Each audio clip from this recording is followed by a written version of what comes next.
এইচওডির হাতে পায়ে ধরে সকাল 10টা থেকে বিকেল 5টা অবধি আমি ওই লনের মধ্যে বসেছিলাম, যে আমি ভেবেছিলাম যে আমাকে একটু আপনি সুযোগ দিয়ে দিন, আমি ম্যাথস পড়তে চাই। তোমার লেকচার যে ক্লাস করতে পারলো না, সে অ্যাপের মধ্যে দেখে নিচ্ছে পরের দিন। এটা অনেকে মিস ইউজও করে। মানে একজন যদি আমার কাছে 10টা ক্লাস না করেও 11 নম্বর ক্লাসে জয়েন করে, যাতে 11 নম্বর ক্লাসে এসে বুঝতে পারে যে না হয়তো আমি পড়াগুলো বুঝতে পারছি না, বাট আমি এই যে 15 মিনিট যে লোকটা কথাবার্তা বললো, আমি বুঝতে পারলাম যে আমি কেন এখানে আছি। এটা দেখে আমার এই জিতু ভাইয়ার কথা মনে পড়ছিল। জিতু ভাইয়ের মতন মানুষ যারা হওয়ার চেষ্টা করে, বা আমিও যদি হওয়ার চেষ্টা করি, দেখে বুঝে যাবে যে মালটা ফেক। আমি যেরকম দেখাই যে আমার পয়সা লাগবে, আমাকে পয়সা দিয়ে আমি দেখিয়ে দিই, আমার মতো ওই জায়গাটা অনেস্ট থাকা বেটার, যে আমি পয়সার জন্য করছি আর দিস ইজ দ্য বিজনেস, এবং বিজনেস যদি হয় তাহলেই তোমরা ফেসিলিটি পাবে। ফ্র্যাঙ্কলি স্পিকিং 11, 12, 9, 10-এ আমাদের ওয়েস্ট বেঙ্গলে ভালো টিচার নেই। 5 জন 5 রকম ভাবছে, তাদের অন্যান্য জার্নি আছে, তাদের অন্যান্য স্বপ্ন আছে। তারা শুধুমাত্র এখানে অয়ন চক্রবর্তী ক্লাসে যুক্ত থাকতে চায় না, তারা নিজের কেরিয়ারে অনেক উন্নতি হতে চায়। তো ধরে নাও, অসুবিধা নেই, এক্সট্রিমলি সরি, কোনো অসুবিধা নেই।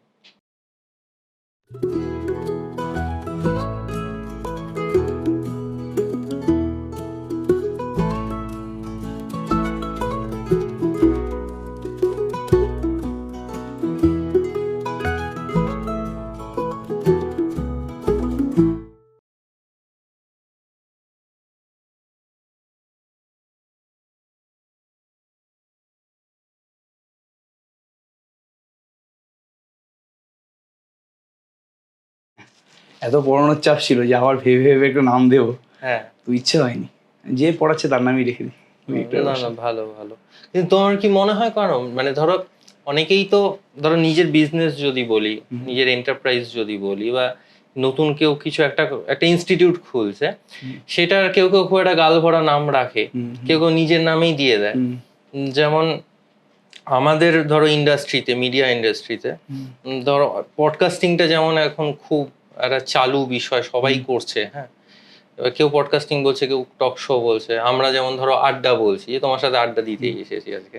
আচ্ছা, তো ধরো খুব পপুলার একটা পডকাস্ট এই বিয়ার বাইসেপসের যেটা হয় রণবীর আলাহাবাদী, সো ওর যেমন নিজের নামেরই একটা অ্যাপ রয়েছে, আবার একটা আলাদা করে মেডিটেশন অ্যাপ করেছে। এবার এইগুলো কি মনে হয় যে প্রপার নাউনে দিয়ে তোমার যা পরিচয় বা যে করছে তার যা পরিচয় সেই নামে দিলে ব্যাপারটা বেশি চালু হয়, নাকি ওটা কোনো ম্যাটার করে না? যদি বিষয়টা খুব প্রোডাক্টিভ হয় তাহলে লোকজনের কাছে সেটা পৌঁছেই যায়, আর লোকজন সেটা ইউজও করে। মানে তুমি যেহেতু নিজের একটা কোচিং সেন্টার খুলেছো নিজের নাম দিয়ে, তোমার বোধহয় পড়ানোর একটা অ্যাপও রয়েছে, হ্যাঁ অ্যাপ রয়েছে, সেটাও কি অয়ন চক্রবর্তী? ক্লাসে কোচিনের নামই, মানে জেনারেলি কোচিনের নামেই একটা রাখা উচিত। হ্যাঁ, এবার না হলে লোকে কানেকশনটা খুঁজে পায় না যে কোচিনের নামটা এটা। যেমন আমি যদি বলি যে খুব বড় ফেমাস একজন টিচার ফিজিক্সওয়ালা, আলাক পান্ডে, তো ওর ইউটিউব চ্যানেলের নামও ফিজিক্সওয়ালা ছিল, প্লাস ওর নামটাও, অ্যাপের নামটা ফিজিক্সওয়ালাই আলটিমেটলি আছে। তো স্টুডেন্টরা কোথাও না কোথাও কানেক্ট করতে পারে, আচ্ছা ওই যে ফিজিক্সওয়ালা যে ভদ্রলোক আমাদের ইউটিউবে পড়াতেন, ওই ভদ্রলোকই এখানে পড়াচ্ছে। তো যেহেতু অয়ন চক্রবর্তী নামটা অয়নদা, এবার অয়নদা ক্লাসেস তো রাখা যায় না, তাই না? কিরকম একটা লাগবে জিনিসটা, হয়তো অনেকের ভালো লাগবে, আমার ভালো লাগে না। তো সেই জন্য অয়ন চক্রবর্তী ক্লাসেস, যাতে লোকে বুঝতে পারে যে আমি এখানে পড়াচ্ছি। আচ্ছা, হ্যাঁ, এইটা থেকেই একটা ভাবনা চিন্তা। বাড়িতে অনেক নাম দিতে বলেছিল, আমার দাদু সে আজকে নেই, সে একটা নাম দিতে বলেছিল, কিন্তু সেই নামটার সাথে আমি কানেক্ট করতে পারিনি। তো যাই হোক, কি নাম বলেছিল যে একটা মানে আমাদের মানে আমাদের ইয়ের নামে, আমাদের সরস্বতী দেবীর নামে কি বাণী বন্দনা ক্লাসেস। এবার ঠিক আছে, সমস্যা নেই, কিন্তু আমি পড়াচ্ছি, তো আমি চাই যে আমার নামেই ক্লাসটা থাক, এবং যাতে লোকে বুঝতে পারে। একটু গ্রিডি হয়েই ভেবেছি, যদি লোকে বুঝতে পারে যে না এখানে অয়নদাই পড়ে, তাহলে ওদের পড়তে আসবে। তখন পড়ানোটা আমাকে সব থেকে বেশি ইম্পর্টেন্ট ছিল, এখনো আছে, কিন্তু ওই আর কি ওইভাবেই নামটা রাখা, আর কোনো কারণ নেই অয়ন চক্রবর্তী ক্লাসের নামটা রাখা। ক্লাসেস এই কারণে রেখেছি, কেননা একাডেমি আর ক্লাসেস কতটা একই সমার্থক শব্দ আমি ঠিক মনে করি না। আমার মনে হয় স্টুডেন্টরা খালি একাডেমিক্সের উপর ডিপেন্ড করে নেই আজকালকার দিন, আর স্টুডেন্টের লাইফে সব কিছু শুধুমাত্র একাডেমিক্স এর চারিদিকে থাকাটা উচিত না। তাদের ডিপ্রেশন আসে, তাদের মেন্টাল হেলথের ব্যাপার স্যাপার আসে, তাদের অনেক ব্যাপার স্যাপার এরকম আসে যে তারা ভেঙে পড়ছে, বা তারা ঠিক মতো পারফর্ম করতে পারছে না পরীক্ষাতে। তো এইগুলোরও ক্লাসেস, এটা শুধুমাত্র পড়াশোনার ক্লাসেস না। মানে আমি যদি বলি যে আমি 1.5 ঘন্টা পড়াই, তার মধ্যে 15 মিনিট আমার কিন্তু বর্তমান সমাজ ব্যবস্থা এরকম, এবং এখন কি চলছে, তোরা কিভাবে নিজেকে মেন্টাল প্রিপেয়ার করবি, সেই ইর্দ গির্দ চলে। আমার মনে হয় যে আমার এই 1 ঘন্টা 15 মিনিট সলিড ক্লাসে যথেষ্ট, এবং 15 মিনিট ওই ক্লাসের দ্বারা তাদের কীভাবে বেনিফিটেড হবে আমার পুরো কোর্সের দ্বারা, সেটা নিয়ে কথাবার্তা বললে আই থিঙ্ক ওদের প্রত্যেক দিন ক্লাসটা করতে ভালো লাগবে। জাস্ট এটা মনে হবে যে না আমি এটার পরে কি করবো। মানে একজন যদি আমার কাছে 10টা ক্লাস না করেও 11 নম্বর ক্লাসে জয়েন করে, কিরকম নতুন স্টুডেন্ট আসে যে যাতে 11 নম্বর ক্লাসে এসে বুঝতে পারে যে না হয়তো আমি পড়াগুলো বুঝতে পারছি না, বিকজ আমি আগে 10টা ক্লাস দেখিনি, বাট আমি এই যে 15 মিনিট যে লোকটা কথাবার্তা বললো আমি বুঝতে পারলাম যে আমি কেন এখানে আছি, বা আমি কেন ম্যাথামেটিক্স অনার্সটা, বা আমি কেন এই পার্টিকুলার কোর্সগুলো পড়ছি। অ্যাটলিস্ট সে একটা ডাইরেকশন খুঁজে পেলো, যেটা আমি আমার ম্যাথামেটিক্স অনার্সের লাইনে কোনোদিন পাইনি। আমি খালি ম্যাথটা ভালোবাসতাম বলে চলে গেছি। তোমার সময় তুমি সেই গাইডেন্স আমার পাইনি, আমাকে খুব ভালো ভালো টিচাররা গাইড করেছে, বাট ওই একাডেমিক্যালি গাইড করেছে। তার সাথে একাডেমি তারা প্রত্যেকে, তারা ক্লাসেস না, তারা ক্লাসেস না ব্যাপারটা। তোমার মনে হয় ক্লাসেসটা পুরো বিষয়টা কভার করে। এক্স্যাক্টলি প্রত্যেকটা জিনিসের নামকরণের সার্থকতা থাকা উচিত। আমি আমার ক্লাস শুরুই করি চ্যাপ্টারের নামকরণের সার্থকতা নিয়ে, এবং ম্যাথামেটিক্স অনার্সে, যেটা অনেকে রিলেট করতে পারে না, অনেক অন্য টিচার, বাট আমার স্টুডেন্টরা পারে, আমি ওতেই খুশি, প্রবলেম নেই আমার কোনো, ওই চলছে আর কি। স্টুডেন্টরা তার মানে শুধু টিচার বা প্রফেসর হিসেবে তোমাকে না দেখে একটা মানে হেল্পিং হ্যান্ড হিসেবেও দেখছে, আর একটা ফ্র্যাঙ্ক ব্যাপার আছে। ফ্র্যাঙ্ক ব্যাপার অবশ্যই আছে, তবে এতটাই ফ্র্যাঙ্ক ব্যাপার না যে কাঁধে একটু হাত দিয়ে চল একটু ঘুরতে যাই, না, ফ্র্যাঙ্ক অবশ্যই আছে। অ্যাটলিস্ট তারা, আমি মনে করি যে তারা নিজের প্রবলেমটা বলুক। হ্যাঁ, এবং তোমার একটু পেছনে দেখলে দেখতে পাবে, হ্যাঁ আমি লেখাটা পড়ছিলাম, only work on my students problems and career, not for money. এটা আমার খালি দেখানোর জন্য না, মানে আমি জানতাম না যে তুমি আজকে আসবে, এটা আমি অনেকদিন আগে লিখেছি। তো এটা আমার টার্গেট ছিল, এবং টাকাটা অবশ্যই দরকার, ভালো ফেসিলিটি দিলে টাকা দরকার, ওটা সেটা হয় না। তো কিছু ব্যাংকে জমাই, কিছু ফেসিলিটি দিয়ে দিই, কিছু ওদেরকে হেল্প করি, ব্যাস চলে যায়, আর কিছু। এটা দেখে আমার এই জিতু ভাইয়ার কথা মনে পড়ছিল, যে কোটা ফ্যাক্টরি দেখে, কোটা ফ্যাক্টরি 1 পরেই বোধহয় লেখা এটা। আচ্ছা, অনেকটা ইন্সপায়ার্ড তার মানে। হ্যাঁ খুব, যদি জিতু ভাই একটি ফিকশনাল ক্যারেক্টার, হ্যাঁ ওরকম মানুষ পাওয়া যায় না, এবং জিতু ভাইয়ের মতন মানুষ যারা হওয়ার চেষ্টা করে, বা আমিও যদি হওয়ার চেষ্টা করি, দেখে বুঝে যাবে যে মালটা ফেক। এ ফেক, মানে আমি নাম নেবো না, বিভৎস বড় বড় টিচার আছে যারা এই প্রিন্সিপালটা ফলো করছে যে না, বাট সোজা কথা বলতে অনেক মানুষের সাথে মিশেছি, তো ও বুঝে যায় যে ওটা না ঠিক, ও না, ভেতর থেকে আসছে, ওটা একদম আসছে না ভেতর থেকে, ও ফেক, ওর খুব বাজেভাবে, দেখো পয়সা যাওয়াটা কোনো ভুল জিনিস না, কিন্তু আমি যেরকম দেখাই যে আমার পয়সা লাগবে, আমাকে পয়সা দিয়ে আমি দেখিয়ে দিই, আমার মতো ওই জায়গাটা অনেস্ট থাকা বেটার, যে আমি পয়সার জন্য করছি, আর দিস ইজ আ বিজনেস, এবং বিজনেস যদি হয় তাহলেই তোমরা ফেসিলিটি পাবে। পাড়ার একটা শিক্ষিত লোকও পড়াচ্ছে, তাদের নিয়ে আমার কোনো সমস্যা নেই, ভালো পড়াচ্ছে, দুর্দান্ত পড়াচ্ছে, বাট যেই ফেসিলিটি আজকালকার দিনে এই মেট্রো সিটিতে বা যে কোনো জায়গায় যে ফেসিলিটিগুলো দরকার, তারা কি সেটা দিতে পারছে? তারা কোনোভাবে সেই জায়গা থেকে বঞ্চিত করছে স্টুডেন্টদেরকে। আমি যদি সেই পয়সাতেই তাদেরকে ফেসিলিটিগুলো দিই, বা তত ভালো করে পড়াই, তাহলে স্টুডেন্ট একটা এক্সট্রা বেনিফিট পেলো না? ওর জন্য দরকার হিউজ অ্যামাউন্ট অফ স্টুডেন্ট। ও কেন পারছে না? ওরও ইচ্ছা আছে, ওটা 15-20 জনকে নিয়ে পারবে না। 15-20 জনকে নিয়ে 500 টাকা করে ঘর চালাবে না, কেউ এখানে ইনভেস্ট করবে? তো আমার মনে হয় আমার কাছে স্টুডেন্ট আর 1300, 1400, 1500 স্টুডেন্ট আছে বলে। কত 1400, 1500 তোমার স্টুডেন্ট? 1400? হ্যাঁ, মানে শুধুমাত্র ম্যাথামেটিক্স অনার্সের স্টুডেন্ট আমাদের কাছে, পুরো ওয়েস্ট বেঙ্গল থেকে স্টুডেন্ট পড়ে। আচ্ছা, তুমি এই পার্টটা নিয়ে একটু ডিটেলে বলো, মানে এই টেকনিক্যালিটিস নিয়ে, যে কি কোন মিডিয়ামে পড়াও? আমি যখন প্রথম শুরু করি, তখন আমি প্রথম কথা তো আমাকে এই লোকেরা ইন্সপায়ার করেছে। আমি প্রথমে ভাবতাম যে আমি একাই রাজা, এবং আমি একাই পুরোপুরি উখড়ে দেবো সবাইকে। আমি এমন পড়াবো যে স্টুডেন্টরা সব আমার কাছে আসবে, তাদের এগুলো দরকার নেই, তাদের নোটস টাইপ 5 নোটস দরকার নেই। আমি যারা নোট টাইপ করতো বা যারা নোট এরকম বানাতো, তাদেরকে আমি একটু অবজ্ঞা চোখে দেখতাম, যে না ও নোটস বানিয়ে স্টুডেন্টদের কেরিয়ার খারাপ করছে, স্টুডেন্টদের বই পড়া উচিত, অবশ্যই বই পড়া উচিত। বাট তখনকার দিনে যেই নোটসগুলো তারা বানাচ্ছিল, আমি সেভাবে রিলেট করতে পারিনি। বা একটা অ্যাপ ফেসিলিটি দিচ্ছে, তোমার লেকচার যে ক্লাস করতে পারলো না, সে অ্যাপের মধ্যে দেখে নিচ্ছে পরের দিন। এটা অনেকে মিস ইউজও করে, আলটিমেটলি লাইভ ক্লাসগুলো করে না, খালি অ্যাপের মধ্যে ক্লাস দেখে নেয়, এটা উচিত না। বাট আমার সামও তখন এগুলো রিলেট করতে পারতাম। আমি জাম দিয়ে পড়াবো, একদম এমন ফাটিয়ে পড়াবো, এরকম বোর্ডে পড়াবো, ব্ল্যাক বোর্ডে পড়াবো, কোনো সমস্যা নেই। বাট আমি সেগুলো করে করে দেখলাম যে আমি একটা জায়গায় গিয়ে আর না নিজের ট্যালেন্টটা দিয়ে ফুঁড়ে বেরোতে পারছি না। হয়তো আমার ট্যালেন্ট ওটাই, হয়তো আমার মধ্যে ট্যালেন্ট নেই, হয়তো আমার ট্যালেন্টটা অতটাই যে আমি এর থেকে বেশি যেতে পারবো না। হয়তো আমার থেকে যদি বেশি ট্যালেন্ট থাকতো কারো, সে হয়তো ওই এটা সেট আপ দিয়ে আরো অনেক কিছু করে নিতে পারতো, আমি হয়তো পারিনি। বাট আমার মনে হয়েছে যে আমার ওইটাই আমার থ্রেশহোল্ড। এরপরে আমার কিন্তু একটা সাপোর্ট দরকার, না হলে আমার কাছে স্টুডেন্ট থাকবে না। আমি যে এই মুহূর্তে 700-800 স্টুডেন্টে ছিলাম বা 600 স্টুডেন্টের এই মুহূর্তে ছিলাম, তখন আমার কাছে এইসব বোর্ড ফোর্ড ছিল না, না এই সেট আপ কিছু ছিল না। বাট 600 স্টুডেন্টের পরে যখন বুঝতে পারলাম যে এবার না আমাকে এগোতে হবে, এবার আমাকে আর পেছনে ফিরে তাকালে হবে না, এবার আমাকে এগোতেই হবে, তখন আমি ভাবলাম যে এত টাকাতে ইনকাম করেছি তো একটু স্টুডেন্টের পেছনে ঢালি। এবং এটা আমাকে একটা স্যারই বলেছে, যেখান থেকে ইনকাম করছো সেখান থেকে তুমি ঢালছো না। আমি ঢালছি তো, আমি তো সারাদিন পড়াচ্ছি। বলে না, শুধুমাত্র সেটা না, তুমি সারাদিন পড়িও না, আচ্ছা, তুমি একটু কম পড়াও এবং তুমি একটু মানিটারি ফেসিলিটির সাহায্যে ওদেরকে কিছু এমন ফেসিলিটি প্রোভাইড করো যেটাতে অ্যাকচুয়াল বেনিফিটেড হবে তারা। যেমন এমপ্লয়ি রাখা, আমার কাছে এখন 12টা এমপ্লয়ি আছে, আচ্ছা, তার মধ্যে 7 জন টিচার, 5 জন এমনি আমার এমপ্লয়ি আমাকে খুব ভালোভাবে সাহায্য করে। তো এই সাপোর্টগুলো আমি একা পারতাম না, না, পড়িয়ে সেটা উঠে না আর ইচ্ছা করে না যে আমি করে না। স্টুডেন্টদের দেখি তোমার কোন লেকচারটা তুমি দেখোনি, দেখি বুঝিয়ে দিই ওটা। তার জায়গায় আমি একটা অ্যাপ নিয়েছি, আমি আগের দিন ক্লাসটা করিয়ে দিয়েছি, সে সেই ক্লাসটা দেখে নিচ্ছে, কোনো জায়গায় ডাউট থাকলে আমার ডাউট সলভারকে বলছে, আচ্ছা, সে হেল্প করে দিচ্ছে, ডাউট সলভের জন্য আলাদা আলাদা আছে। আচ্ছা, তো সুন্দর একটা ফেসিলিটি তারা পাচ্ছে, যেটা আমি ওই ব্ল্যাকবোর্ড বা আমি নিজে একা পারতাম না। তো তখন আমি বুঝতে পেরেছি যে ইন্ডিভিজুয়াল এবং একটা টিমের মধ্যে ডিফারেন্সটা কি। এবার টিমের যেরকম ভালো মানে ফেসিলিটি মানে অ্যাডভান্টেজ আছে, সেরকম প্রচুর ডিসঅ্যাডভান্টেজ আছে। 5 জন লোক 5 রকম, তাদেরকে ম্যানেজ করার দায়িত্বটা মনিটরিং করতে হচ্ছে। সব থেকে ডিফিকাল্ট জিনিস। যে আমার মনে হয় যে আমি যতটা পরিশ্রম করি, তার থেকে আমার বেশি মাথা পরিশ্রম, যেটাতে মেন্টাল পরিশ্রম হয়, আমার এমপ্লয়ীদেরকে ম্যানেজ করা। 5 জন 5 রকম ভাবছে, তাদের অন্যান্য জার্নি আছে, তাদের অন্যান্য স্বপ্ন আছে। তারা শুধুমাত্র এখানে অয়ন চক্রবর্তী ক্লাসের সাথে যুক্ত থাকতে চায় না, তারা নিজের কেরিয়ারে অনেক উন্নতি করতে চায়, ফেয়ার এনাফ, তারা তো চাইবেই জিনিসটা।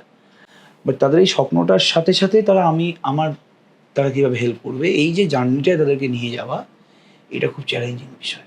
ফেসিলিটি দিয়ে তোরা এখানে বসে পড়, আমার কাজ কর না 5 ঘন্টা, বা তুই 2 ঘন্টা নিজের ড্রিমটার উপরে ফোকাস করে এখানে বসে বসে। তারা যদি পারে নিজের ড্রিম অ্যাচিভ করতে, আমার কাছ থেকে বেরিয়ে তো করুক না, আমার তো ভালো লাগবে যে একজন মানুষ আমার এখানে কাজ করতো। এই ড্রিম দেখা মানুষের সংখ্যা অনেক, একজন যাবে একজন চলে আসবে, তারা আবার আমার এখানে বসে ড্রিম দেখবে। এরম করতে করতে করতে যখন একটা জায়গায় চলে যাবে কোচিং সেন্টারটা, তখন তারা এটাকে নিয়ে ড্রিম দেখবে। আচ্ছা, এইটা কি আমার মানে আমিও যেহেতু ফ্রিল্যান্সিং কাজের সাথেই যুক্ত, আমিও বিভিন্ন সময় দেখেছি, আমি যখন কোনো ইনস্টিটিউশনে কাজ করতে দেখেছি, তার তো একটা ডেকোরাম আছে, আমার কারো আন্ডারে কাজ করতে হয় এবং আমি ক্রিয়েটিভ জিনিস নিয়েই কাজ করছি, কিন্তু সেখানে মানে বিষয়টা নামে হয়তো ক্রিয়েটিভ, কিন্তু পুরো স্বাধীনতা সেখানে থাকছে না। এবার ঠিক একই রকম ভাবে তুমি ধরো কোনো কলেজে বা কোনো ইউনিভার্সিটিতে পড়াতে যাচ্ছ, তোমাকে কিছু ডেকোরাম মেনটেন করতে হচ্ছে, কিন্তু তুমি সেই ফিরে এলে তোমার কোচিং সেন্টারের উপর ফোকাস নিয়ে বা সেইটাকে আরো বড় করব বা স্বাধীনভাবে পড়াবো এই মানসিকতা নিয়ে। এই জায়গাটা একটু বলো তো যে এটা কেন হয়, মানে এটা কি পুরোপুরি যারা না, কিছু কিছু মানুষের ক্ষেত্রে হয়। আচ্ছা, এটা সব মানুষের ক্ষেত্রে হয় না। আমি এরকম মানে টিচার দেখেছি যারা খুব ভালোভাবে পড়ায় এবং তারা একটা অর্গানাইজেশনাল স্ট্রাকচারের আন্ডারে থাকতেই পছন্দ করে, তারা ফ্রি বার্ড হতে পছন্দ করে না। এবং আমি আমার কলেজেই দেখেছি খুব ভালো ভালো কিছু টিচার আছেন যারা ওই টাকাতে সন্তুষ্ট, যারা ওই টাকাতেই জীবন অতিবাহিত করতে চায়, তারা বেছে নিয়েছে নিজের জীবনের পথে এবং তারা ডেলিভারি করছে ওই টাকাতে এবং তারা ভালো ডেলিভারি করছে।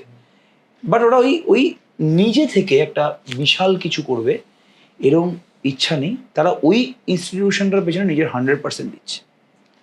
যদি সবাই ভাবে যে আমি কিছু করব, তাহলে যে ভাবছে তার হয়ে কে কাজ করবে? তো আমাদের না এই অন্টারপ্রেনারশিপটাকে যেরকম লোকে সেলিব্রেট করে এবং বলে যে না হি বা শি হ্যাজ সামথিং, ওরে বাবা বিশাল বড় বিজনেস, বাট যারা বিল্ড করছে তাদেরকেও সেই প্রায়োরিটি দেওয়া উচিত। আমি একটু ওই বোটের যে মালিক আছে মানে যে सीईओ আছে তার কথা টেনেই বলি যে अगर আপনি एम्प्लॉय को 5,000 रुपए दोगे तो वो छोड़ के जाएगा ही ना, उसका जो वैल्यू है उसको वो दो। তো এমপ্লয়িকে আপনি একমাত্র কি জন্য কাজ করে, টাকার জন্য কাজ করে, তো সেই টাকাটা আপনি ঠিক রাখুন। ওই টাকাটা যদি আপনি ঠিক না দেন, ওর আপনার প্রতি কিন্তু লয়াল বা আপনার প্রতি কিন্তু আলটিমেটলি আনুগত্যভাবে কাজে নিজে 100% দিতে পারবেন না, এটা অসম্ভব। তো যার যেটা খিদে, ওরাটা আমার খিদে, আমি নিজে ফ্রি বার্ড হতে চাই, আমাকে ফ্রিলি যদি কাজ করতে দেওয়া হতো সেই পার্টিকুলার জায়গাতে, আমি অবশ্যই করতাম। কেন করতাম না? রোজ পাঞ্চ করো, অ্যাটেন্ডেন্স শিটে লাস্টে সাইন করে যাও। তুমি কি ক্লাস নিলে সেটা একটু তুমি এক্সেল শিটে তুলে যাও। আমি পারবো না। ওই কাজ করার জন্য আমার এখানে লোক আছে, এবং সেই কাজটা ছোট না। ওই ছোট ছোট কাজগুলো দিয়েই কিন্তু একটা স্টেবল জায়গায় মানুষ যায়। ঠিক আছে, একটা পিলারকে দেখে মনে হয় যে বা পিলারটা, আর তার ভেতরে দেখো ছোট ছোট এলিমেন্টস গেছে, কত ফাঁকা ফাঁকা জায়গাগুলো পূরণ করতে হয়েছে। তো এগুলো খুব ইম্পর্টেন্ট। ওরা যেগুলো আমি করতে বলছিল, যে পাঞ্চ করা বলো, অ্যাটেন্ডেন্স শিটে ইয়ে করা, সাইন করা বলো, বা এক্সেল শিটে নিজের ক্লাসটাকে আপডেট করা বলো, ওগুলো অবশ্যই দরকার। বাট আমি ওগুলো কোনোদিন করিনি, এবং আমি ওগুলো পারি না, এবং আমার ক্রিয়েটিভ মাইন্ডে সেগুলো ঠিক ফিট হয় না বলেই আমি ওই কাজগুলো করার জন্য একটা এফিশিয়েন্ট মানুষকে আমার সাথে রেখেছি। আচ্ছা। যে সেই কাজগুলো করে, যার মাথায় এগুলো ভালো থাকে। আচ্ছা। এবং সে আমাকে মারাত্মক হেল্প করে। এরকম একজন, দুজন, তিনজন আছে। সে অ্যাটেন্ডেন্স নিয়ে নেয় আমার ক্লাসের, সে আমার ক্লাসের লেকচার আপলোড করে দেয়, যেগুলো আমার সেই সোশ্যাল মিডিয়া পেজগুলো কি তারাই হ্যান্ডেল না। সোশ্যাল মিডিয়া পেজ তো একজনই হ্যান্ডেল করে, সেটা আমার ওয়াইফ। আচ্ছা।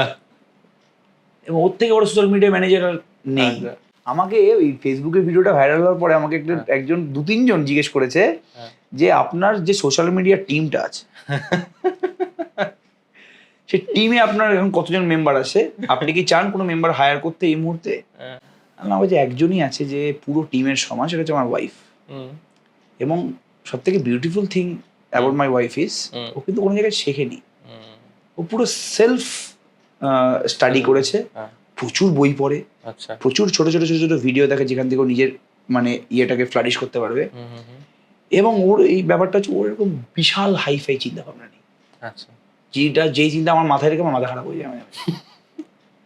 ও চায় স্টেবল জায়গা, একটু নাম হোক, সুনাম হোক, লোকে ওকে অ্যাপ্রিসিয়েট করুক।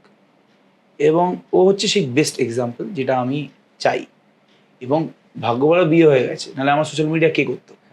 না, এটা না যে ওইটার জন্য আমাকে বিয়ে করেছি, এটা একদমই না। হ্যাঁ, তবে ওই মানে এটা বললাম না যে সব সময় না তো সবকিছু তোমার খাপে খাপ বসে যাবে, ভালো ভালো লোক তোমার সাথে জুড়ে যাবে, সবকিছু তোমার ঠিকঠাক হয়ে যাবে তুমি যেটা চাইছো। জাস্ট ওই তোমার পাতটাকে ভাবতে হবে যে তুমি ঠিকঠাক পাতটা রেখেছো কিনা। আমার যখন ডাউট হয়ে যায় আমার পাতটা কি ঠিক আছে, যখন কোনো জায়গায় ফেলিয়ার হয়ে, যেরকম আমি সিজিএল সিএইচএসএল মানে কম্পিটিটিভ এক্সাম পড়ানো শুরু করেছিলাম, মুখ থুবড়ে পড়েছি। আচ্ছা, পেরে উঠিনি, সম্ভব না। যেই টাইমিংয়ে আমি পড়াচ্ছি ওই টাইমিংয়ে স্টুডেন্টরা পড়বে না। কলেজ টাইমিংয়ে পড়াচ্ছি, কেন পড়বে কি আমার কাছে? ভেবেছি যে বহুত কিছু উঠে নেবো, না হয়নি। 1 লাখ 1.5 লাখ টাকা স্টাডি মেটেরিয়াল বানালাম, টিচার ফিচার রাখলাম, তাদেরকে পয়সা দিলাম, পুরো মুখ থুবড়ে পড়লো।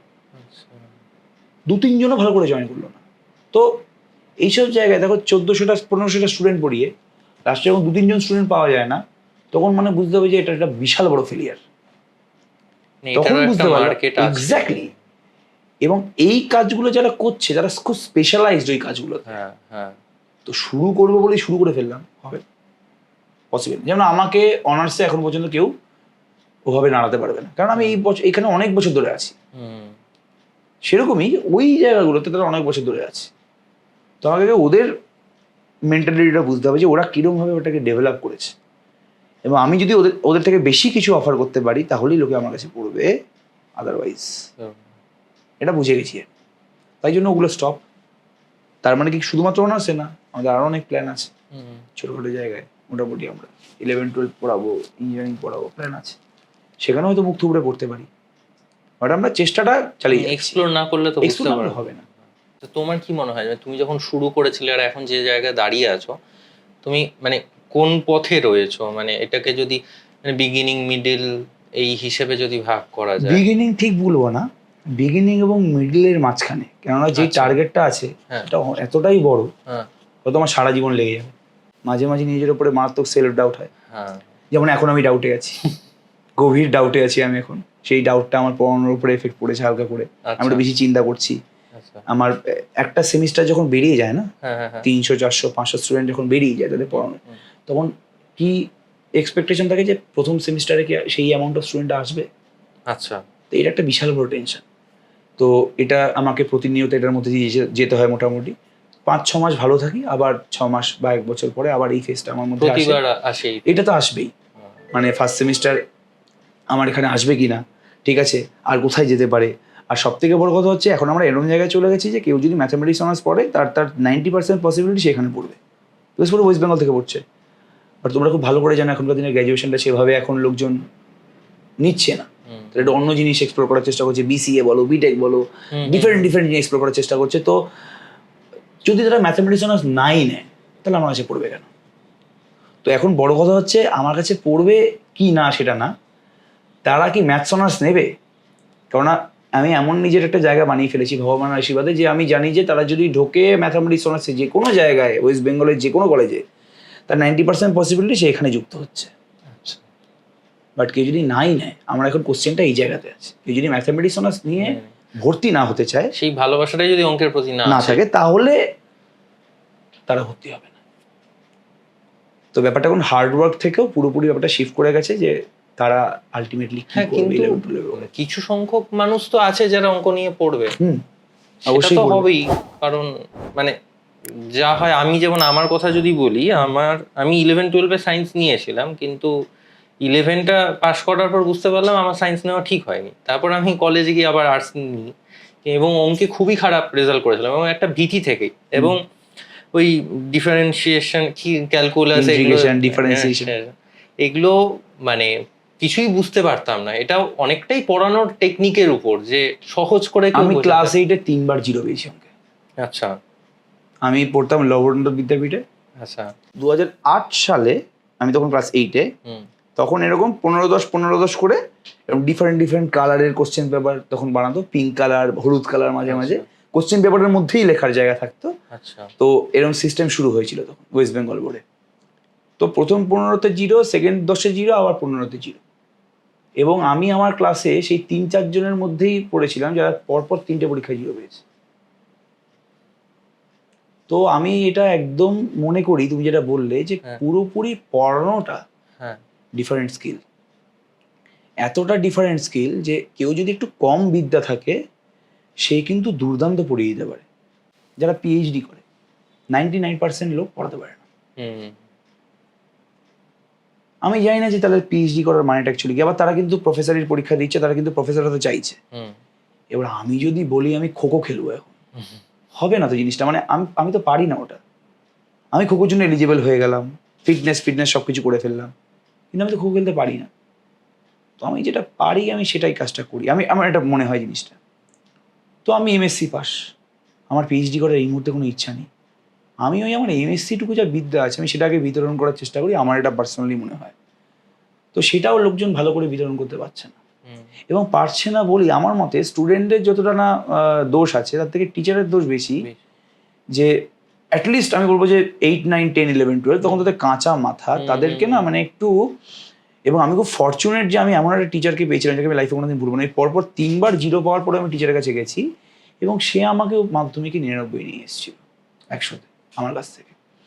এবং তাকে আমি কোনোদিন ভুলবো না। আমি প্রত্যেকটা টিচারদেরকে মনে করি। এবং আমি সেই স্যারের টাইটেলটা পর্যন্ত জানি না। আমরা শঙ্কর স্যার বলতাম। তো আমি সেই স্যারের টাইটেল অব্দি জানি না। এখন বোধহয় পড়ান না উনি, এই বিয়েতে পড়াতেন, ওই জ্যাংড়াতে পড়াতেন, জ্যাংড়ার ভিতরে। আমরা সকাল ভোর 6টার সময়, শীত গ্রীষ্ম বর্ষা, ভোর 6টা থেকে উনি পড়াবেন। 6টার সময় গিয়ে পৌঁছাবো, 6:15 উনি আসবেন, গেটটা খুলবেন, সোঁদা মাটির গন্ধ, বসবো সেখানে, ড্যাম পড়া মাটি, ঠিক আছে, চুন পড়া দেওয়াল, অন্য ফিলিং, চারিদিকে বই, 7-8টা পুরীর লাঠি বিশেষত্ব জানা তো নিশ্চয়ই, সরু সরু হয় কিন্তু ভাঙে না ওগুলো। তো এরকম 7-8টা লাঠি জানি যে পিঠে পড়বে, কিন্তু ওটাতেই মজা, এত দুর্দান্ত মজা। স্যারকে ঘিরে পুরো বসছে, খালি স্যারের পেছনে কেউ বসছে না, খালি স্যারকে চারিপাশে ঘিরে লোকে বসছে, এক অদ্ভুত ফিলিং। এবং সেই অ্যাটমসফিয়ারটাই আমাকে ম্যাথামেটিক্সের প্রতি মানে পাগলের মতন উদ্ভিদ করে দিয়েছিল। আমি কোডা ফ্যাক্টরি একটা সিজন 1-এর সাথে কানেক্ট করার চেষ্টা করবো। এটা আমি সিজন 1-এ ওই সিনটা দেখে আমার না পুরো একদম নিজের লাইফের কথা মনে পড়ে গেল, একদম এক্স্যাক্ট ডিটো। তোমার কোডা ফ্যাক্টরি 1 মনে আছে নিশ্চয়ই? হ্যাঁ, ওই প্রথমে ওকে ওই বৈভবকে ব্যাচ দিয়েছিল একটা, যেটা ব্যাচ 10 না দিয়ে দিয়েছিল। তো জিদু ভাইয়া বলেছিল ये 50 क्वेश्चन है बना के ला, फिर जो बैच मिला वही सत्य।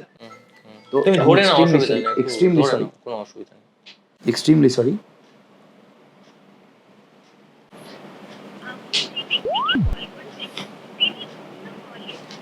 কি যেন বলছিলাম, কোটা ফ্যাক্টরি সিজন 1, কোটা ফ্যাক্টরি সিজন 1 वैभव के बोल लो जो ये 50 क्वेश्चन बना के ला, फिर जो बैच मिला वही सकता है। হুম তো ও না নিজে থেকে চেষ্টা খুব একটা করেনি, হুম যেখান থেকে পেরেছে একদম ঝেপে ঝুপে একদম ফাটিয়ে ঝেপেছে, তো নিয়ে করে নিয়ে গেছে।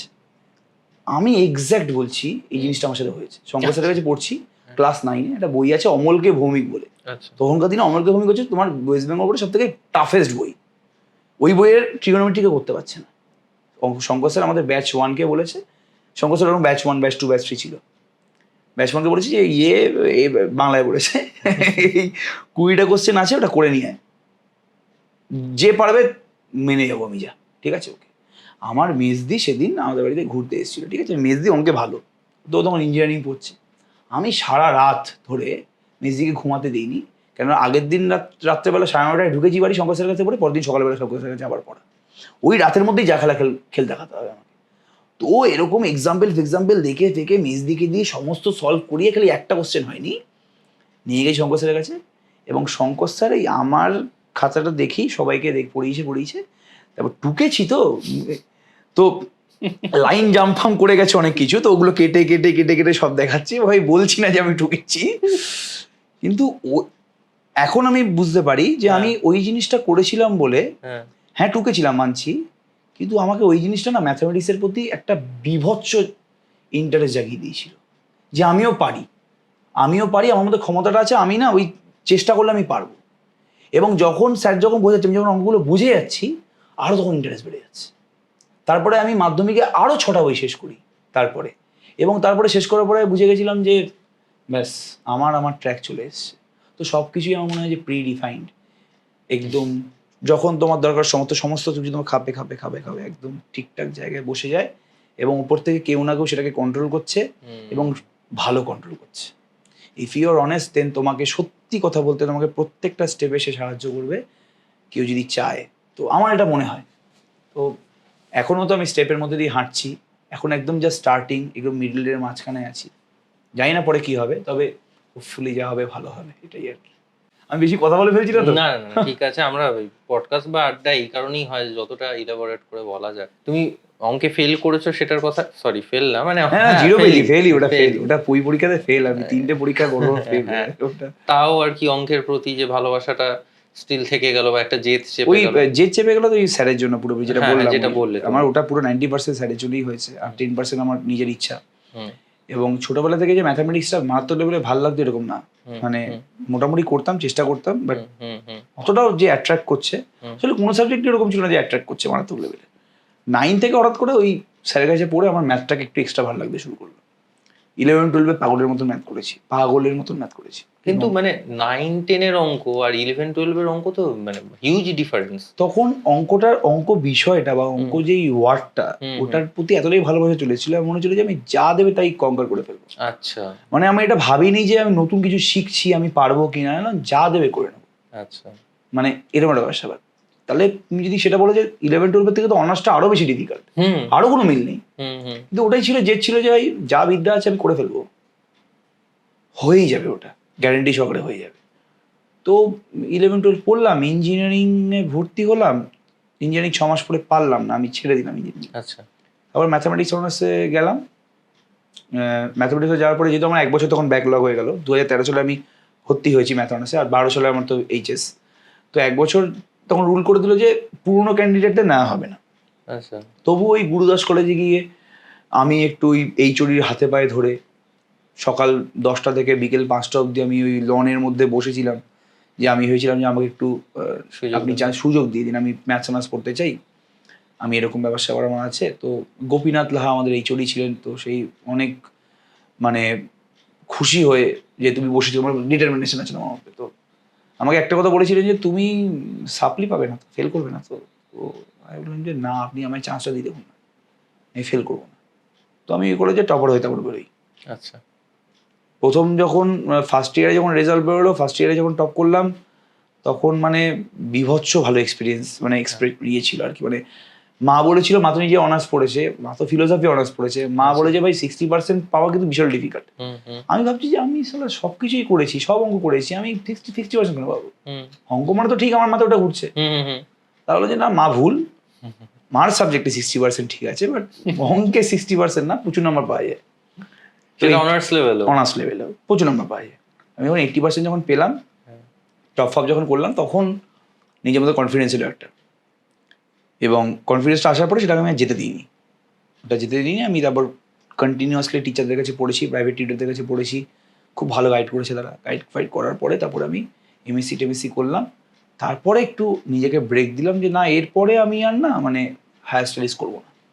তো এই চলছে মোটামুটি, চলতে চলতে তারপরে এই পড়ানোটা এক সময় একটা ভালো লাগা হয়ে গেল। মানে যখন আমি দেখলাম যে আমাকে ওই স্টুডেন্টটা 600 টাকা দিচ্ছে, তবুও আমি তাকে 3.5 ঘন্টা 4 ঘন্টা টানা পড়াচ্ছি, তখন আমার মনে হলো যে তার মানে শুধুমাত্র আমি টাকার জন্য পড়াচ্ছি না।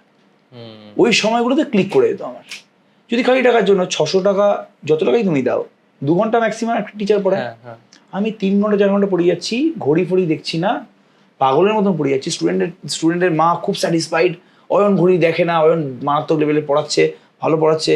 তো সামও তখন ক্লিক করে গেল যে তার মানে বোধহয় আমার পড়ানোটা শুধুমাত্র টাকার জন্য না, যেটার জন্য আমি প্রফেশনে এসেছিলাম, যে আমার টাকা দরকার। তখন সামু ক্লিক করলো যে আমি তার মানে আমি পড়ানোটাই, আমি নিজের কেরিয়ারটাকে আলটিমেটলি এইটাই আমি করতে চাই। বিশাল এনার্জি ছিল, এখনো আছে, আগে থেকে কমে গেছে, তবে এখনো আছে। 24 বছরের যে এনার্জি 30 বছরের যে এনার্জি থাকে না। তো আমি রাখার চেষ্টা করি, মোটামুটি চেষ্টা করি। এখন এনার্জিটাকে একটু ম্যাচুরালি এক্সপ্রেস করার চেষ্টা করি। আগে এনার্জি ছিল ডিরেকশনলেস এনার্জি ছিল, যখন তখন যা তা পড়িয়ে দিতাম। এখন একটু ম্যাচুরালি এনার্জিটাকে খরচ করি, একটু ম্যাচিওর ভাবে ব্যাপারটাকে হ্যান্ডেল করি। যেখানে এনার্জি বেশি দেওয়া দরকার সেখানে খুব এনার্জি দিই, যেখানে এনার্জি দেওয়ার দরকার নেই সেখানে দিই না। সব জায়গায় এনার্জি দিয়ে লাভ নেই। এখন একটু এই ব্যাপারটা মাথায় এসছে এবং সেইভাবেই এখন ব্যাপারটাকে একটু চালানোর চেষ্টা করছি। বিগত কিছুদিন আগে আমি একটু কলেজে একটা গেস্ট লেকচারের পদে যুক্ত হয়েছিলাম, আচ্ছা, হেরিটেজ কলেজে। তো সেখানেও আমি ছেড়ে দিই। তারপরে ছেড়ে দিলাম। আমার মনে হলো যে আমি নিজের কোচিংটার উপরে বেশি ফোকাস করি, আর কলেজ পলিটিক্স বা অফিস পলিটিক্স আমার জন্য না। এটা খুব ইন্টারেস্টিং তোমার স্মার্ট বোর্ডটা। আমি দেখে প্রথমে বুঝতেও পারিনি যে এটা স্মার্ট বোর্ড। আমি ভেবেছিলাম মানে স্ক্রিন এখানে কিছু প্রজেক্ট করা হয়। এটা তুমি একটু বলো না, এটা কিভাবে ক্লাস? এটা পুরো ব্ল্যাকবোর্ডের মতন। এটা এমনি লেখা যায় এখানে। হ্যাঁ, কোনো ছবি দেখাতে চাইলে গুগল এখানে খোলা যায়, গুগল থেকে ছবি দেখানো যায়। আচ্ছা, গুগলের ছবির মধ্যে কিছু তুমি যদি মার্ক করতে চাও, যে দেখো এই জায়গাটা ভালো করে দেখো, ওইটা আবার পেন দিয়ে দেখানো যায়, পেন ওখানে রাখা আছে। যদি তুমি চাও যে মুছবে, জাস্ট হাত দিয়ে হয় মুছে দাও, মুছে যাবে। আচ্ছা, হ্যাঁ, এই সুন্দর ফেসিলিটি গুলো আছে। মানে আমি যদি বলি যে এটা একটা বড় মোবাইল। মোবাইলে তুমি যেটা অ্যাপ ডাউনলোড করো, ঠিক আছে, অ্যাপের মধ্যে দেখবে লেখা যায়, ঠিক আছে, আবার তুমি চাইলে বুড়ো আঙ্গুল দিয়ে মুছে দিতে পারো, ইরেজার সিলেক্ট করে মুছে দিতে পারো। তো এটা বড় সড়ো মোবাইল। আচ্ছা, ঠিক আছে, ওকে, এটা হচ্ছে এটা বলতে পারো। পড়াশোনার যে সিস্টেমটা পুরোটাই যে এখন ডিজিটালাইজড হয়ে যাচ্ছে, হ্যাঁ, এবং মানে আমরা যেভাবে পড়েছি ছোটবেলায়, শুধু ওটাতে ব্যাপারটা আর সেন্টার নেই, আরো বেশি ছড়িয়ে যাচ্ছে। এবার এটা হয়েছে আরো আমার মনে হয় কোভিড এর পর থেকে। এটা কোভিড এর পর থেকে মারাত্মকভাবে হয়েছে, খুব খুব বাজেভাবে হয়েছে এটা। আমার মনে হয় যে ওয়েস্ট বেঙ্গলটা না মানে একটা মানে রঙ্গমঞ্চ, এবং এখানে সবাই পারফর্মার, এবং টিচিংটা হচ্ছে একটা দুর্দান্ত পারফর্মের জায়গা। এবং ওই যেভাবে করে না, ওই মানে স্টেজ শো যেগুলো হয় আর কি, নাটক যেটা হয় আর কি, বড় বড় সিনেমাতে তো কাটফাট আছে, বাট থিয়েটারে কোনো কাট নেই।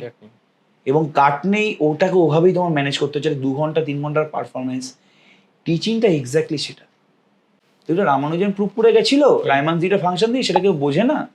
তো আমি এখন এই মুহূর্তে যেই কথাটা বলবো, আমি যদি বলে দিই যে রায়মানজিটা ফাংশন দিয়ে প্রুভ করা হয়েছে, ও বুঝে যাবে যে ও বাবা, তার মানে হাইফাই জিনিস, পরে এগুলো নিয়ে কথাবার্তা বলবো। এবং যেটা বলতে বলতে আমি থেমে যাচ্ছিলাম যে এরকম কিছু কিছু টিচার আছে যারা দুর্দান্ত পড়ায়, বাইরের স্টেটে বড় বড় পপুলার ইউটিউবার অত লেভেলের ভালো লেভেলে পড়াতে পারে না, এই যা ডেপথে গিয়ে পড়াবে। বাট তারা সামহাও এই যে আমাদের বেঙ্গলি পার্সনদের যে স্টিরিওটিপিক্যাল মেন্টালিটি, যে আমি চকবোর্ডের বাইরে বেরোবো না, এটা তাদেরকে কন্টিনিউয়াসলি আঁকড়ে ধরেছে এবং কোর ব্যাংক করে রেখেছে। এবার কোর ব্যাংক করে রেখেছে। ফিজিক্সওয়ালা এসে বেঙ্গলে কি করে বিজনেস করে দিল, কটা বাংলার টিচারকে দিয়ে কি করে বিজনেস করলে? আমাদের এখানে কেউ পারলো না কেন? কারণ এখানে সেই ইনফ্রাস্ট্রাকচারটাই নেই। কোনো বাংলা মানুষ ভাবেনি, কোনো বেঙ্গলি মানুষ ভাবেনি, আমিও তখনও পর্যন্ত ভাবিনি যে এরকম কিছু একটা করা যেতে পারে। সেখানে আলো টাক করে বেরিয়ে চলে গেল।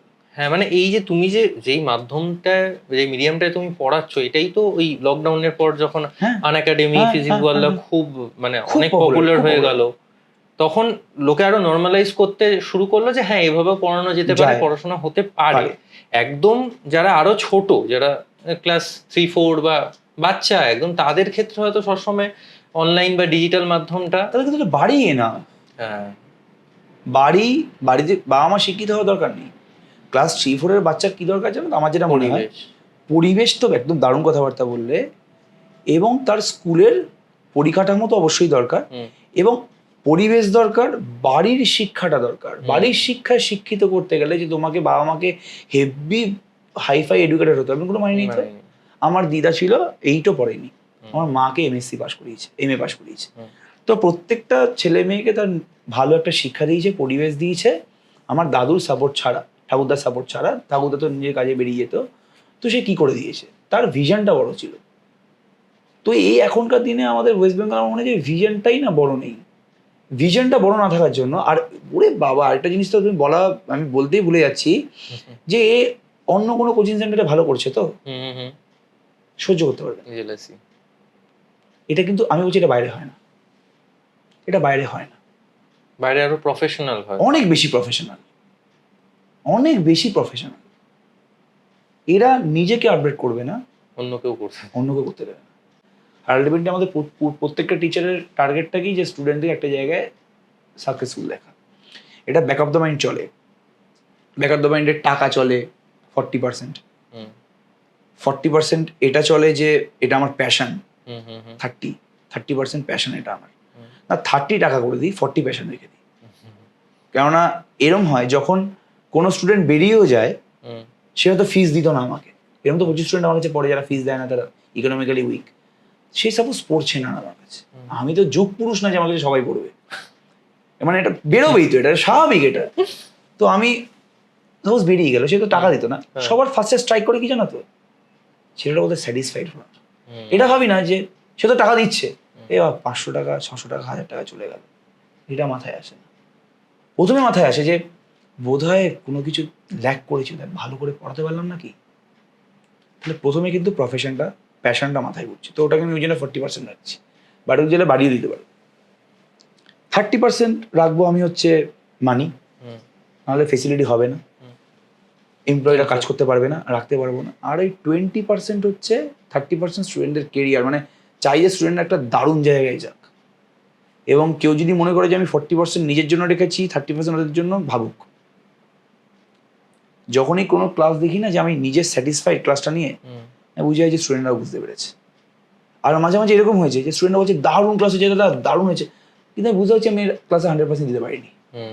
সারাক্ষণ ধরে বিদিকিচ্ছিরি মুড হয়ে আছে, নিজেকে একটু চিল্লে দিলাম, ঠিক আছে ওকে, ভালো লাগছে না, কোনো কাজ করতে ইচ্ছা করছে না, ওই একটা ক্লাসের জন্য, বাট স্টুডেন্টরা স্যাটিসফাইড। তো আমি স্বার্থপর খুব, আমার সেলফ স্যাটিসফ্যাকশন। আমি খুব একজন এক্সট্রোভার্ট মানুষ, পাগলের মতো এক্সট্রোভার্ট মানুষ, আমি যে কোনো জায়গায় মিশে যাই লোকের সাথে। বাট আমার কোনো ভালো বন্ধু, আমি যাকে পুরো বলবো যে বেস্ট ফ্রেন্ড, আমি যাকে সব কথা বলতে পারি, নেই, একজনও নেই। আমার ওয়াইফ আছে, হ্যাঁ ওয়াইফকে আমি সব কথাই বলি, তো ওয়াইফকে তুমি আমার বেস্ট ফ্রেন্ড বলতে পারো। তো আর আমার কেউ নেই যাকে আমি পুরোপুরি সব কিছু বলতে পারবো, বিকজ আমি জানি যে ব্যাক বিচিং হবে, আর ব্যাক বিচিং যেহেতু হবেই হবে, তো সেখানে বলে লাভ নেই, ওটা একদম বলা উচিত না, আমার মতে তো পুরোপুরি বন্ধ করে দেওয়া উচিত। সো আমি সেরকম, আমি ছোটবেলায় হতো কেন আমি এরকম কোনো ভালো বন্ধু পেলাম না, যে এই তো কত ভালো বন্ধু আছে, এই তো বেস্ট ফ্রেন্ড। কিন্তু আমি মানি যে ওটা আলটিমেটলি বেস্ট ফ্রেন্ড যারা ছোটবেলা থেকে একজন মানুষকে সারা জীবনের জন্য বেস্ট ফ্রেন্ড হিসেবে পায়, তারা খুব লাকি। ওরকম কিছু মানুষই হয়, বাদ বাকি আমার মতে বেস্ট ফ্রেন্ড কনসেপ্টটা একটু hyped, over hyped concept, over rated, মানে দরকার নেই সেরকম তো কম্প্যানিয়ন। এবং এরকম যদি বলে যে না এই সময়টুকুর জন্য বেস্ট ফ্রেন্ড, তুই আমার 11 থেকে 12 অব্দি বেস্ট ফ্রেন্ড ছিলি, এখন আমার বেস্ট ফ্রেন্ড হচ্ছে বৈশালী।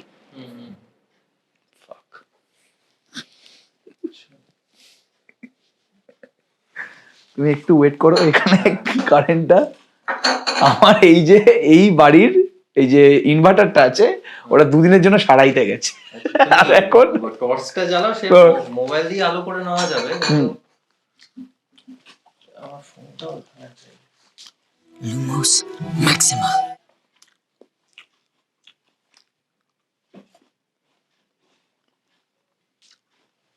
এক্ষুনি চলে আসবে, 2 মিনিট দাঁড়াও, এক্ষুনি চলে আসবে। এরপরে তোমার কি প্ল্যান বা তোমার কি ভাবনা, বা তুমি কোন জায়গায় দেখো নিজেকে? এবার অনেকে বলে সেই ক্ষেত্রে যে আমি এতটাই প্রেজেন্টে থাকি যে আমি কালকে কি হবে আমি জানি না। আবার কেউ কেউ প্ল্যান করে রাখে যে 5 বছরের পরে সে কোন জায়গায় নিজেকে দেখতে চায়, সেটা তার কাছে আর কি এখনই ভাবা আছে। তো তোমার কি সেরকম কোনো প্ল্যান আছে, বা মানে কোচিং সেন্টার নিয়ে থাকতে পারে, নিজেকে নিয়ে থাকতে পারে আমি তো সেটা? মানে আমি এমন একটা মানুষ যে আমি ফিউচারেই থাকি সারাক্ষণ ধরে। আচ্ছা। এই যে বললাম এই আমি প্রেজেন্টেই থাকি, হ্যাঁ। মানে এর পুরো নেগেশন, মানে পুরো উল্টো। আচ্ছা। আমি সারাক্ষণ ফিউচারে থাকি এবং তার জন্য প্রেজেন্ট হার্ম হচ্ছে কি না, আচ্ছা। প্রেজেন্ট থেকে আমি এই মুহূর্তে বেরোচ্ছি, হুম, হুম, সাপোজ পড়িয়ে বেরোলাম হুম, বা কোনো একটা কাজ, ইম্পর্টেন্ট কাজ করে বেরোলাম, একটু ফাঁকা আছে, হুম। তখন পুরো ফিউচারে আর কি পুরো। করা যায়, আর আর কি? কি করা যায়, আমি এই করছি সেই করছি, সেখানে এটা করলে এটা হবে, সেটা হবে, ওটা হবে। সারাক্ষণ।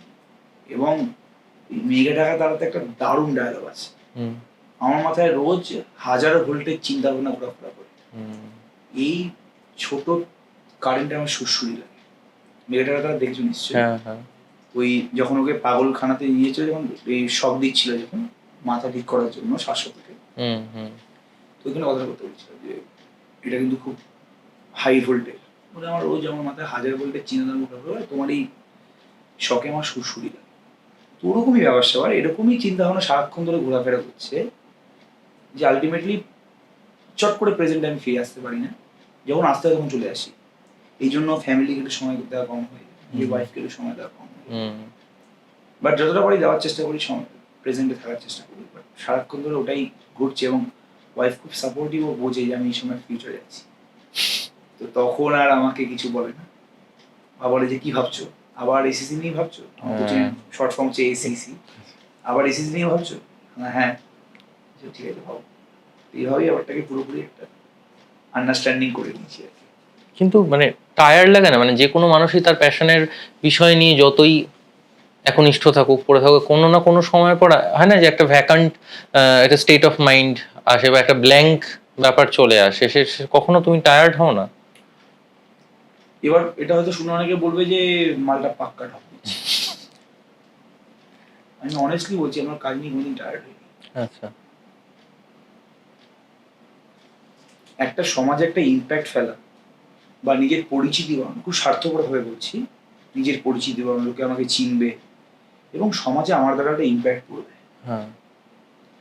এই খিদেটা এতটাই না, এই আমাকে রাত্রেবেলা ঘুমাতে দেয় না। আর ঘুম থেকে ওঠার পর থেকে শুরু করে ঘুমোতে যাওয়ার আগে অব্দি হুম, সারাক্ষণই মাথায় অ্যাকুমুলেট করছে, এই জন্য অনেক মেন্টাল পিস আমার নষ্ট হয়। ঠিক আছে, ওকে প্রেজেন্ট থাকতে পারি না সব সময়, ফ্যামিলি সাপোর্ট ছাড়া পসিবল হতো না কোনো। তবে আমি জানি না আমি কোনোদিন কিছু করতে পারবো কিনা, সেরকম ভাবে ইম্প্যাক্ট ফেলতে পারবো কিনা, এগুলো সব হয়তো আকাশ শুনুন ভাবনা একটা। বাট আমার মনে হয় যে যদি না ভাবি তাহলে হবে না, নিশ্চয়ই। ভাবলে হয়তো হবে না, বাট না ভাবলে ডেফিনেটলি হবে। হুম, ভেবে সেই কাজটা করলাম, সেই কাজটা একটা ইম্প্যাক্ট পড়বে বা পড়বে না, হতে পারে। বাট যদি আমি না ভাবি সেই কাজটা হবেই না, আলটিমেটলি কোনো ইম্প্যাক্টও পড়বে না। ডেফিনেটলি। তো আমাদের ওয়েস্ট বেঙ্গল, আমি ইন্ডিয়া, আমি দেশকে খুব ভালোবাসি, বাট আমার মেন কনসার্ন হচ্ছে ওয়েস্ট বেঙ্গলকে নিয়ে, হুম, ওয়েস্ট বেঙ্গলের স্টুডেন্টদেরকে নিয়ে। তারা সিবিএসসি আইসিএসসি বোর্ডের হোক, তারা ওয়েস্ট বেঙ্গল বোর্ডের হোক, যদিও ওয়েস্ট বেঙ্গল বোর্ড নিয়ে বেশি চিন্তা, বিকজ তাদের কেরিয়ারটা আরও বেশিভাবে ডুমড। তো এখন ওয়েস্ট বেঙ্গল বোর্ডে বাবা মারা সেভাবে পড়াশোনা করাচ্ছে না, গ্রাম্য ফসলের লোকদেরকে করাচ্ছে, বাট এখনকার দিনে করায় না সেভাবে, একটু স্বাচ্ছন্দ্য পরিবারের লোকজন আর করাচ্ছে না, সব সিবিএসসি আইসিএসসি। তো সিবিএসসি আইসিএসসিও পড়ে তাদের ঠিকঠাক করে গ্রুমিং হয় না, তারা আলটিমেটলি জানে না যে তারা আলটিমেটলি কোন লাইনে যাচ্ছে, ভালো টিচার নেই। ফ্র্যাঙ্কলি স্পিকিং 11, 12, 9, 10-এ আমাদের ওয়েস্ট বেঙ্গলে ভালো টিচার নেই যে স্টুডেন্টদেরকে ভাবাতে সাহায্য করবে, বা স্টুডেন্টদেরকে দেখো সবসময় সব স্টুডেন্টদের ভাবতে চাইছে এরকম না, আমি খুব ভেবে ফাটিয়ে ফেলবো না, সবাই তো আমার মনে যান না, সে ভাববে কেন। বাট স্টুডেন্টদের ওই মোমেন্টে প্রেজেন্ট রাখা, একটা জিনিস কেন হচ্ছে, কি কারণ হচ্ছে, ওটা প্লিজ বলে। আমার মনে হয় যে এটা অত্যন্ত নিকৃষ্ট থেকে নিকৃষ্টতা স্টুডেন্টও যে কিছু বোঝে না সেও শুনবে যদি তাকে সেভাবে বলা হয়। তো আমি যে এনার্জিটা এই 5-6 বছর ধরে নিজের কোচিং সেন্টারে দিয়েছি, আমি খুব কম জনের কাছে পৌঁছাতে পেরেছি, আমার মনে হয় জিনিসটা। সো আমার এই যে ওয়ে অফ টিচিংটা বা আমার এই যে ওয়ে অফ রিপ্রেজেন্টেশনটা আমি চাই যে মাসের কাছে পৌঁছাক। মাস যদি সেটাকে রিজেক্ট করে আমার কোনো প্রবলেম নেই, আমি সেই মুহূর্তে একদম চুপচাপ হয় নিজেকে চেঞ্জ করব, যদি বয়স বেশি হয়ে যায় গুটিয়ে ফেলবো, আমি নিজে ফ্যামিলি নিয়ে থাকবো, আমার আর বেশি আকাঙ্ক্ষা নেই, যা টাকা পয়সা জমে গেছে সারা জীবন চলে যাবে। বাট আমি চাই যে আমার এই যে ওয়ে অফ টিচিংটা বা আমার যে ভিশনটা এটা একটু লোকের কাছে পৌঁছাক। আমার কাছে যেন মনে হয় যে লোক না অ্যাকসেপ্ট করবে, খাবে এটা। আমি কাউকে কিভাবে পড়াতে দেখিনি। এবার এটা হয়তো একটা বড় সড়ো কথাবার্তা হয়ে যাবে যে তুমি কাউকে পড়াতে দেখিনি, কি ব্যাপার, কি বলছো তুমি, তোমার থেকে অনেক ভালো পড়ে। হ্যাঁ, আমার থেকে ভালো অনেক টিচার আছে, দুর্দান্ত টিচার আছে, আমার থেকে খারাপ টিচার আছে, বাট আমার মতন নেই। মানে এইভাবে কেউ রিপ্রেজেন্ট করেনি না। আমার মতে আমার যে স্টাইল অফ টিচিংটা আছে সেটা নেই। আমার মনে হয় যে এটা একটু বোধহয় স্টুডেন্টদের কাছে পৌঁছানো উচিত। কারণ আমি যখন আমার চোখের সামনে যখন স্টুডেন্টদের মুখে হাসি দেখি, সেই হাসিটা কিন্তু সাবজেক্টটা বুঝে না বা একটা থিওরেম বুঝে গেল সেই হাসিটা না, ওটা তো একটা আলাদা হাসি। থিওরেম যখন স্টার্ট হচ্ছে, একটা মানে সালমান খানের মুভি বা একটা কোনো বড় সুপারস্টারের মুভি শুরু হলে যেন একটা হাসি থাকে না, আচ্ছা সিনেমাটা দেখতে বসছি, আচ্ছা দারুণ লাগছে, সেই হাসিটা আমি মাঝে মাঝে দেখতে পাই স্টুডেন্টের মুখে, যে এই থিওরেমটা স্টার্ট হচ্ছে, তাদেরকে যে গল্পটা বললাম, কচি এটা করেছে, অয়েলার এটা করে, জানিস তো এইভাবে হয়েছে, 2-3 মিনিট ডিসকাস করলাম, দেখ এখান থেকে এই থিওরেমটা ডেভেলপ হয়েছে, ওদের মুখে একটা অদ্ভুত হাসি। আমি যে হাসিটা অনেকজনের মুখে দেখতে চাই, ওই স্মাইলের মতন কৃপি হাসি না, স্মাইল সিনেমাটার মতন আমরা একটা হাসি দেখতে চাই, যে হাসিটা ওই ওই পার্টিকুলার হাসিটা, মানে আমি এটা খুঁজি কিন্তু স্টুডেন্টদের মাঝখানে। তো আমি ওটাই চাই খালি এই মুহূর্তে। টাকা তো পরের কথা, ওটা আসবে, বাট ওই ইম্প্যাক্টটা আমি একটু চাই যে স্টুডেন্টের মধ্যে পড়ুক। এবং আমার মনে হয় যে মানে এখনো টিচিং প্রফেশন নিয়ে ওয়েস্ট বেঙ্গলে প্রচুর প্রচুর প্রচুর প্রচুর কাজ করা বাকি আছে। টিচাররা এক্সপ্লোর করেনি টিচার প্রফেশনটাকে একদম। যারা এক্সপ্লোর করেছে তারা ওই 10-15 জনের মধ্যে সীমাবদ্ধ, তারা ওখানে খুশি আছে, তারা সেটাকে ছড়াতে চায়নি। তো যদি একটা আনএক্সপ্লোর্ড জায়গা, যে আর কত রকম ভাবে পড়ানো যায় বা কত রকম ভাবে স্টুডেন্টের লাইফে ইম্প্যাক্ট ফেলা যায়, ঠিক আছে, যারা কিছু নিজে ভাবে যে না আমি এইভাবে এগোবো, আমি এইভাবে পড়বো জিনিসটাকে, আমি এরপরে এটা করবো, সেটা করবো, ওটা করবো। একটা কোচিং সেন্টার খালি ফিজিক্স পড়াচ্ছে, কেমিস্ট্রি পড়াচ্ছে, ম্যাথামেটিক্স পড়াচ্ছে, যে 11-12 থেকে বেরিয়ে গেল তার কোনো গাইডেন্স নেই যে তোরা হচ্ছিস এরকম ক্যাটাগরি স্টুডেন্ট, তোরা না এই লাইনটা এক্সপ্লোর করতে পারিস, তোরা এটা কর, তোরা এটা কর, এটা বলার কেউ নেই। ব্যাচ বেরিয়ে গেল, ফেয়ারওয়েল দিয়ে দিল, গল্প শেষ। স্টুডেন্টরা নিজে নিজেই ডিসাইড করছে। আরে যে নিজে নিজে সাবজেক্ট বুঝতে পারছে না, তোমার পড়াতে হচ্ছে, সে নিজে নিজে কি করে নিজের কেরিয়ার ডিসাইড করবে? তুমি তাহলে কি করলে? তুমি দুর্দান্ত পড়ালে, তুমি মাস গেলে পয়সা নিলে, এবার যেই তোমার স্টুডেন্ট ভালো রেজাল্ট করলো, তোমাদের কাছে তুমি তাকে অ্যাটলিস্ট বলো না যে না আমি তুই এটা করে, একবার তুই দেখতে পারিস। এবার যে আগে থেকে নিজে মাইন্ডসেট করে বসে আছে তাকে তুমি কিছু বলতে যাও না, বা তুমি বললেও সে শুনবে না, তার একটা নিজের ভিশন আছে, সেটা করুক না সে। বাট যারা এরকম না, যারা এরকম মানে এই স্টুডেন্টের সংখ্যা বেশি, যারা কনফিউজড, তাদের তুমি কি গাইড করলে? এবং এই কনফিউশনটা বেশি আসে যেমন তখন 11-12 পরে, ঠিক আছে একটা কোর্সে ভর্তি হয়ে গেল, চাকরি বাকরি ক্ষেত্রে মাত্র কনফিউশন আছে। যারা গ্র্যাজুয়েশনে পড়ে, গ্র্যাজুয়েশনে পড়ে অর্ধেক স্টুডেন্ট জানে তারা কি করবে, বিকজ এবার তো বসার কাউকে ফাঁকি দেওয়া যাবে না। এতদিন তো বলছিলাম যে কলেজে বুঝছি, কলেজ থেকে বেরোনোর পর আর ফাঁকি দেওয়া যাবে না। লোকে জিজ্ঞেস করবে তুই কি করছিস, কি এমএসসিতে ঢুকে গেলো, এমএতে ঢুকে গেলো, আবার 2 বছর সবাইকে বোকা বানাচ্ছে, কলেজে বুঝছি। অন্য একটা সময় তো বোকাটা বানানো বন্ধ করতে হবে, লোকজন বুঝতে পেরে যাবে ভাই তোমার চাকরি নেই এখন। তো ওই জায়গায় গাইড করার কেউ নেই, মানে আমি কাউকে দেখিনি যে গাইড করছি। তো এই ইম্প্যাক্টটা ফেলাটা খুব দরকার থ্রু আউট দ্য টিচিং। পুরোপুরি টিচিং এর মধ্যে দিয়ে প্রত্যেক দিন ফিজিক্স, কেমিস্ট্রি, ম্যাথামেটিক্স পড়ানোর সাথে সাথে তাদেরকে কেরিয়ার গাইডেন্স প্রত্যেক দিন দরকার। এটা সে কোনো একটা মোটিভেশনাল ভিডিও দেখে বা কোনো একটা পডকাস্ট দেখে বা কোনো একটা মানে লোকের কথা শুনে সে এক্সপিরিয়েন্স করবে না, সে এক্সপিরিয়েন্স করতে হবে তাকে প্রত্যেকটা দিন, যেখানে পড়তে যাচ্ছে প্রত্যেক দিন তার বোর্ড লাগুক, তার মাথায় গেঁথে যাক যে আমার না এইটা করতে হবে, এটা করতে হবে, সেটা করতে হবে। প্রত্যেক দিন তাকে মোটিভেশনাল কিছু হলেও বলতে হবে। তুমি বাইরে মোটিভেশনাল না বলো, তুমি সেই চ্যাপ্টার ওরিয়েন্টেড মোটিভেশনাল কিছু বলো, সেখান থেকেই তুমি দেখবে সে পথ খুঁজে নেবে। তো এই জায়গাগুলো আমাদের মানে ওয়েস্ট বেঙ্গলে আনএক্সপ্লোর্ড। আমি বাইরে অতটা দেখিনি সোজা কথা বলতে গেলে, বাট বিশাল আনএক্সপ্লোর্ড। সবাই একটা র্যাট রেসে দৌড়াচ্ছে এবং এটা খুব একটা ভালো হবে না। তাই জন্য এই জিনিসটা আস্তে আস্তে 11-12 ঢোকা, কেন এই মানে যখন গ্র্যাজুয়েশন পড়তে আসে আমার কাছে ইটস অলরেডি টু লেট। 11-12 ঢোকা, তারপর সেখান থেকে 9-10 ঢোকা, ব্যাকওয়ার্ড যাচ্ছে Backward যাতে যাচ্ছি। আরো আগে থেকে কাজটা মানে প্রসেসের মধ্যে ঢুকিয়ে ঢুকে দেওয়া যেতে পারি, যায়। ঠিক আছে ওকে। এবং কলেজের মধ্যে ঢুকিয়ে দিতে পারলে আমার মনে হয় যে আমাদের এখান থেকে যেই মানে আলটিমেটলি স্টুডেন্টগুলো কনফিউজ থাকে বা অন্য কোনো ভুলভাল লাইনে চলে যায়, তাদের সেটা অনেক কম হবে। সেটা থেকে একটা আলো দেখানো। তো আমি চক্রবর্তী ক্লাসের এই একটাই টার্গেট, এই মুহূর্তে একটাই টার্গেট, যে করে হোক রুটসে ঢোকা। আমরা গাছের উপরে উঠে বসে আছি, আমরা এখনো ওই রুটসে যাইনি। তো এই পিঁপড়ে হয়ে এই রুটসের মধ্যে আমাকে এখন ঢুকতে হবে, ওটাই আমার টার্গেট এই মুহূর্তে।